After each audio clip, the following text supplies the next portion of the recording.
सोलापुरातील बादशहा पेठ येथील जिंदाशा मजार चौकात ईदे मिलादुन्नबी पैगंबर जयंतीनिमित्त आयोजित भव्य तकरीर प्रवचन स्पर्धेने धार्मिक एकोपा आणि बाल प्रतिभांचा संगम घडवून आणला। या स्पर्धेत 100हून अधिक चिमुकल्या वक्त्यांनी सहभाग घेऊन आपल्या प्रभावी भाषणांनी उपस्थितांची मने जिंकली। त्यांच्या या अद्भुत कामगिरीबद्दल त्यांना सन्मान चिन्हे व आकर्षक ट्रॉफी देऊन गौरवण्यात आले। या कार्यक्रमाचे अध्यक्ष अजिज कोटी चीफ ट्रस्टी होते, तर माजी आमदार आडम मास्टर, प्रशांत बाबर, चंदू पवार, जे.एम.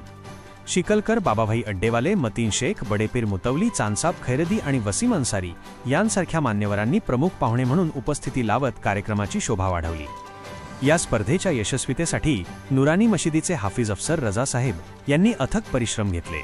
तसेच कार्यक्रमाचे संयोजक आणि शहर मध्य राष्ट्रवादी काँग्रेस पार्टीचे शरदचंद्र पवार, सोलापूर शहराध्यक्ष जावीद शिकलकर यांनी या महत्त्वपूर्ण उपक्रमाचे आयोजन केले। या स्पर्धेमुळे लहान मुलांमध्ये धार्मिक ज्ञानासोबतच वक्तृत्व कलेला प्रोत्साहन मिळाले।